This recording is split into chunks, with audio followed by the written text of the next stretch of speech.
হযরত মাওলানা তারেক জামিল সাহেব বলছিলেন, এই বন্ধু, যে মাটির উপরে ভরসা করে তুমি এত মজবুত ফাইলিং করছো, ওই মাটিকে একবার জিজ্ঞেস করো না যে মাটি তুমি স্থায়ী কিনা, তুমি টেকসই কিনা, তুমি মজবুত কিনা।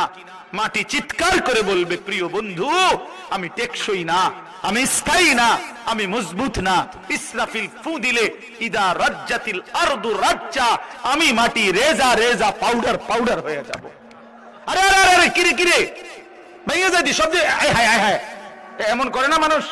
তো আল্লাহ তাআলা বলেন, আসমান ভাঙবে, জমিন ভাঙবে, পাহাড় গুলো তুলার মতো উড়বে, সাগর নদীর পানিগুলো টকবক করে উতরাইতে থাকবে, লোকেরা শুধু চিৎকার করবে, হায় হায় কি হচ্ছে এগুলো।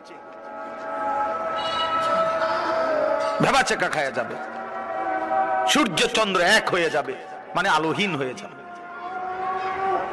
এখানে আল্লাহ তাআলা বলছেন, ভাইয়া শুনেন, কাল্লা ইদা দুক্কাতিল আরদু দাক্কান দাক্কা। আগে কিছু নাফরমানের কথা বলছে, কাল্লা বাল্লা তুকরিমুনাল ইয়াতীম, আমার নাফরমান বান্দা ইয়াতীমকে ইজ্জত করে নাই। ওয়ালা তাহাদ্দুনা আলা তুআমিল মিসকিন, গরীব ফকির মিসকিন অভাবী মানুষকে খাবারের জন্য, অপরকে খাওয়ানোর জন্য উৎসাহিত করে নাই। ওয়া তাকুলুনাত তুরাসা আকলাল লাম্মা, অন্যায় ভাবে হারাম ভাবে সম্পত্তি ভক্ষণ করেছে, গ্রহণ করেছে, ছিনিয়ে নিয়েছে। আল্লাহ বলেন এইভাবে, ওয়া তুহিব্বুনাল মালা হুব্বান জাম্মা, আমার নাফরমান বান্দা বড় মজবুতির সাথে দুনিয়ার মাল আর সম্পদকেই প্রচন্ড ভালোবাসছে, খুব চেষ্টা করছে, বিল্ডিং খুব মজবুত, একেবারে আপনার বুয়েটের ইঞ্জিনিয়ার দিয়া সয়েল টেস্ট করা, ফাইলিং খুব হেভি ফাইলিং, খুব মজবুত হয়েছে ফাইলিং। আমার একজনে বলতেছে, হুজুর একেবারে সবচেয়ে বড় বিসিএস ইঞ্জিনিয়ার, উনি বলছে 5টা করে আর অর্ড দিতাম, আমি বেড়ারে না জানাই আরো একটা বাড়াই দিছি। বেড়া বেড়া একটা বেড়া একটা বেড়া ইঞ্জিনিয়ার ফেল হেবাটার কাছে, ওটা কি খামখেয়ালি কথা? আমি বলছি, আমিও হেমিয়ারে উনারাই বলছি, আপনি একটা বেড়ায়, আপনি একটা বাড়াইয়া দিছেন, আপনারই সূত্রের মধ্যে বান্ধিয়ে লাইতেন রডের লগে। মানে এত মজবুত হয়েছে যে ইঞ্জিনিয়ারের বাপ ফেল হাবড়া বুঝছে। হযরত মাওলানা তারেক জামিল সাহেব বলছিলেন, তিনি বলেন, এই বন্ধু, যে মাটির উপরে ভরসা করে তুমি এত মজবুত ফাইলিং করছো, ওই মাটিকে একবার জিজ্ঞেস করো না যে মাটি তুমি স্থায়ী কিনা, তুমি টেকসই কিনা, তুমি মজবুত কিনা। মাটি চিৎকার করে বলবে, প্রিয় বন্ধু, আমি টেকসই না, আমি স্থায়ী না, আমি মজবুত না। ইসরাফিল ফু দিলে ইদা রাজ্জাতিল আরদু রাজ্জা, আমি মাটি রেজা রেজা পাউডার পাউডার হয়ে যাব।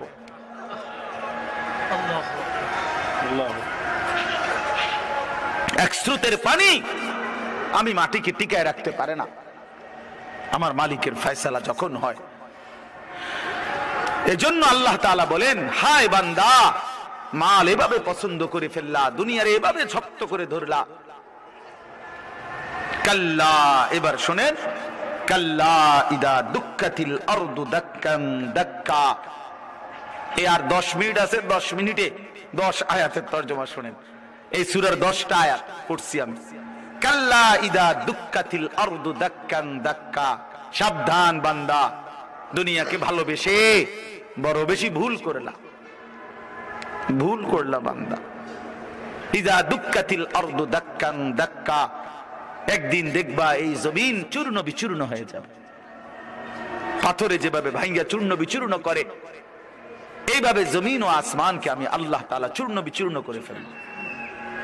এরপরে আল্লাহ বলেন, হাসরের মাঠ কায়েম হবে। ওয়াজা রাব্বুকা, তোমার রব মালিক আল্লাহ তাআলা তিনি আগমন করবেন, উপস্থিত হবেন হাসরের মাঠে। কিভাবে? আল্লাহ তাআলা তার শান অনুপাতে। ওয়াল মালাকু সাফফান সাফফা, কোটি কোটি ফেরেশতা হাসরের ময়দানে লাইন ধরে সারিবদ্ধভাবে দাঁড়াবে। এই আপনি শুধু এই কথাটা বুঝেন, ছেলেরা ভাইয়া বুঝো যে হাসরের মাঠ কায়েম হবে।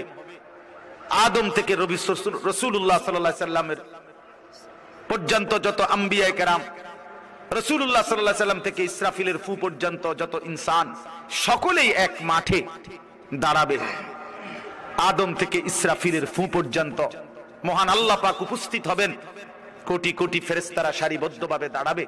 আল্লাহ বলে ঠিক এই মুহূর্তে হাসরের মাঠে এই অবস্থায় ওয়াজিআ ইয়াউমাইদিন বিজাহান্নাম, ফেরেশতারা জাহান্নামকে টেনে 70,000 আগুনের শিকল দিয়ে বেঁধে জাহান্নামকে টেনে হাসরের ময়দানে এনে হাজির করবে। এই যে এখন ওই যেখানে দেখেন তাকায় সাউন্ড বক্স, এটা আমরা সবাই দেখেন না, মনে করেন এইখানে আইনা রাখছে, সবাই নজরে তাকাইছে জাহান্নামের ভিতর থেকে। ঠিক ওই মুহূর্তে নবীজি বলেন এর আগ পর্যন্ত, এই জাহান্নামকে উপস্থিত করার আগ পর্যন্ত হাসরের ময়দানে সবাই চুপ থাকবে, কোন শব্দ করবে না, লা ইয়াতাকাল্লামুন। কিন্তু যখন জাহান্নামকে আনবে, জাহান্নামের ভিতর থেকে আগুনের এক বিকট চিৎকার, তীব্র আওয়াজ বের হবে। আল্লাহর কসম, গোটা হাসরবাসী একসাথে এই আওয়াজ শুনে চিৎকার দিয়ে বলবে ইয়া রব্বি নাফসি নাফসি, হায় মাওলা আমারে বাঁচান, আমারে বাঁচান, এই জাহান্নাম থেকে আমারে বাঁচান। জাহান্নাম, রাসূলুল্লাহ সাল্লাল্লাহু আলাইহি সাল্লাম বলেন ইব্রাহিম আলাইহিস সালাম ওনার ছেলে ইসমাঈলকে চোখে দেখবে, কিন্তু বলবে ইয়া রব্বি নাফসি নাফসি, আল্লাহ আমাকে বাঁচান। ওরে ওটাও বুঝো। ইয়াকুব আলাইহিস সালাম ইউসুফ আলাইহিস সালামকে দেখবে, মনে করেন ইয়াকুব আলাইহিস সালামকে বলবে ওই যে আপনার ছেলে ইউসুফ দুনিয়ার হায়াতে 40 বছর যার জন্য আপনি কেঁদেছিলেন, সেই যে দাঁড়ায়। আল্লাহর কসম ইয়াকুব নবী বলবে ইয়া রব্বি নাফসি নাফসি, মাওলা আমারে বাঁচান। ইউসুফেরটা সে বুঝুক, ইউসুফেরটা সে বুঝুক। আল্লাহ তাআলা বলেন ইয়াউমাইদিন ইয়াতাযাক্কারুল ইনসান ওয়া আন্না লাহু যিকরা, সমস্ত নাফরমান পাপী তার পুরা জীবন দুনিয়ার হায়াত মনে পড়বে। ওয়া আন্না লাহু যিকরা, সব বুঝে আসবে। লা তারাবুন্নাল জাহিম, জাহান্নামকে সচক্ষে দেখে সব মনে পড়বে, সব বুঝে আসবে। ওয়া আন্না লাহু যিকরা, কিন্তু আল্লাহ বলেন বলো না বান্দা মনে পড়ে কি লাভ হবে। প্রিয় বন্ধু বলো না, আজকে তোমরা যারা নামাজ পড়ো না কি বলবা সেদিন? কেন নামাজ পড়লা না? এই পৃথিবীর কত বন্ধুর কত প্রয়োজন পূরণ করলা, পরম বন্ধু মহান আল্লাহ পাকের এটুকু কথা কেন পূরণ করলা না? কত ফালতু লোকের কত কথা মানলা, আর শ্রেষ্ঠতম মালিকের কথা কেন মানলা না ভাইয়া? এই ছেলেরা তোমরা যারা নামাজ পড়ো না, ভাই আমার বন্ধু আমার, কেন নামাজ পড়ো না? সারা দিন রাত নারী ছবি অশ্লীল দৃশ্য নিয়ে যাদের জিন্দেগি রাত দিন, প্রিয় ভাই কয়জন নারী দরকার? এই অসভ্য চরিত্রহীন দুশ্চরিত্র লম্পট, বল বেটা নাফরমান, কত উলঙ্গ নারী দেখলে তোর শখ মিটবে? বেহায়া সন্তান, কত বেডি দরকার তোর? কি রে বেটা, পৃথিবীতে শুধু বেডির জন্যই জন্ম নিছ বেটা? ছি ছি ছি ছি বেটা, বেহায়া কোথাকার, নির্লজ্জ কোথাকার। নারীর জন্যই পৃথিবী, শুধু এই বেডিতে লাগে থাকার জন্যই জীবন। মহান আল্লাহ পাক এমন সুন্দর এক হায়াত দিছে শুধু এই নারীর জন্য না।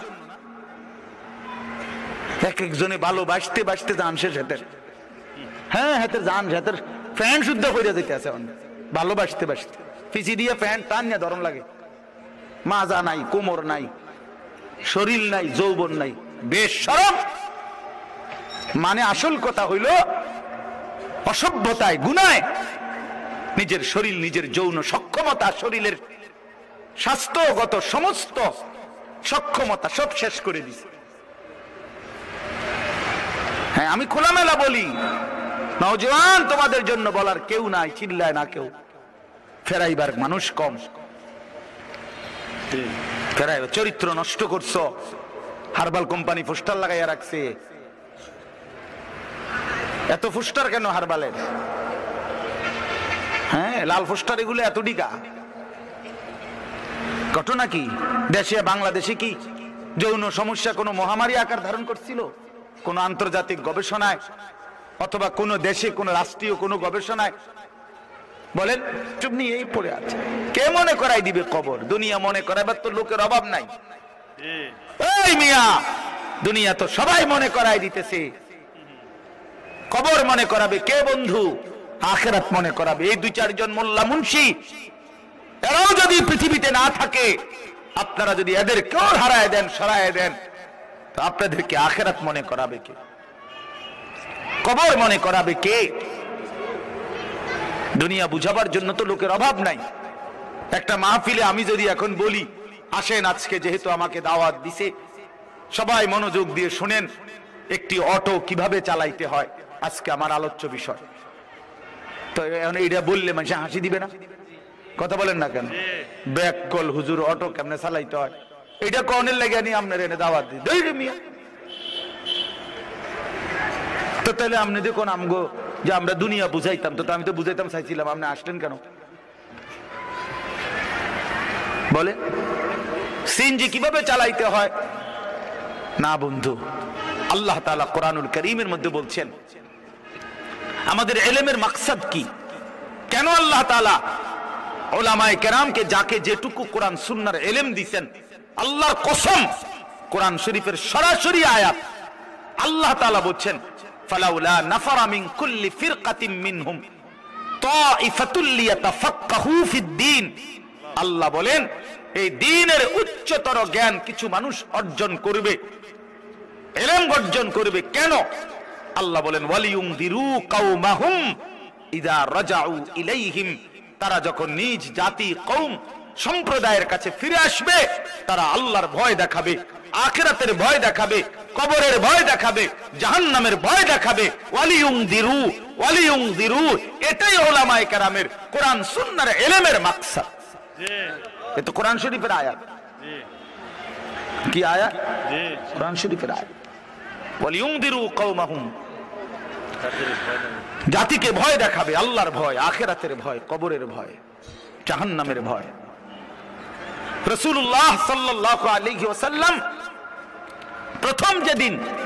সর্বপ্রথম যেদিন আল্লাহ তাআলা নবীজিকে সাল্লাল্লাহু আলাইহি সাল্লাম মানুষের কাছে দ্বীনের কথা বলার অনুমতি দিয়েছেন, প্রথম যেদিন, সেটা হলো কোরআনের দ্বিতীয় নাজিলকৃত আয়াত। কোরআন শরীফ প্রথম নাজিল হয়েছে তো ইকরা বিসমি রাব্বিকাল্লাযী খালাক, এটা আপনারা জানেন না? 5টা আয়াত।